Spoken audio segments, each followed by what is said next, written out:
How's it feel? What's that? Be on the other side of a wanted poster. In the last Fast and Furious, it was the first time our audience started to look at Brian and analyze Brian. Hey man, really, are you a good guy or a bad guy?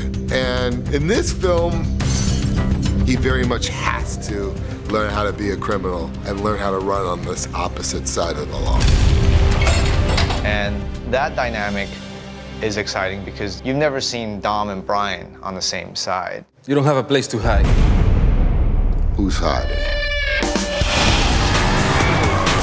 The best cops make phenomenal criminals, so I think Brian's finally where he should have always been. Kind of like old times, maybe? Yeah, like old times. Okay, let's see what we can do here. With Brian and Dom, there's a certain energy about it. There's definitely like a chemistry. What is great about Paul and Vin is that you really get a sense of respect and yet at the same time competitiveness with each other. Not this time, Dom! It's the East meets West Coast, and I grew up living the stereotypical Southern California life. He grew up being a little bit of a hood in New York City, so two different worlds just, boom, coming together. We're intense in different ways, so I can be really, really, really intense, and Paul is usually there to lighten us up. I feel like Paul, he's just much more instinctual. He'll just get in the moment, get you what you need, and then you call cut, and he's like, back to being Paul.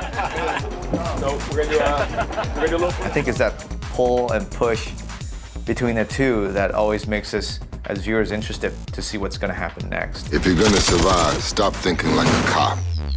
You're in my world now. I know the action in the fifth one is bigger than the last two combined. Yeah! It's the best way to express who these characters are by putting them in action. I love doing all the action. That was a great recovery. You're like Spider-Man. I usually do all the fight stuff. In this one, I'm hopping over walls, I'm doing dive rolls.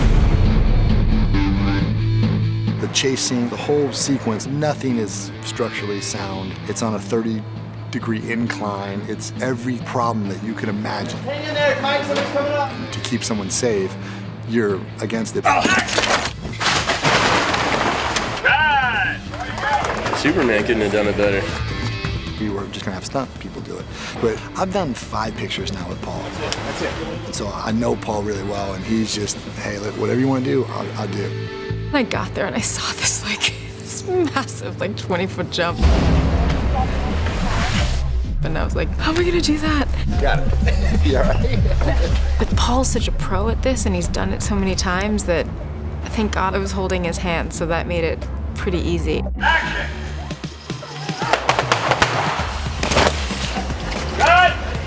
That's great. Awesome! I come from a world where, I'm a weekend racer. In these fields, real torquey. I mean, you have a lot of low. I grew up, fighting, doing martial arts and boxing and all that. Yeah, get up, Virginia! So I want things to be accurate and things to be on point. So neutral, bah, and then drive and go. And with Paul, to have an actor that has that precious relationship with the character, that's what you want to do. Okay. All right, clear the roof. Here we go. And he's really generous as an actor because we have so many scenes where we're close and when we're, playing a couple, it's very, very intimate. And I was like, can you imagine if we hated each other, how awkward this would be? But because it's been so long and because we do genuinely like each other, there's just an ease about it. She's smart, she's funny,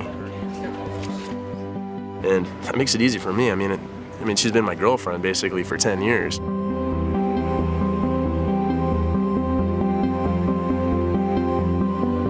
I think if Brian, Mia, if they don't work, the movie doesn't work. And the fifth one, they are the heart of the story. Look how lucky we just got. What happens next time? We have no choice but to split up. Pregnant. When you think of Fast and Furious movies, you don't think of pregnancy. But again, that's part of what I think is exciting, to be able to take these characters and acknowledge their age, their maturity, and where they are in life. This is the happiest I've ever seen my sister. It's because we're free. It's kind of cool to take the character that you've been so familiar with, that you've seen grow up on cinema, and go, now you're a dad. How will you deal with that? And it's even cooler for the film to ask that question.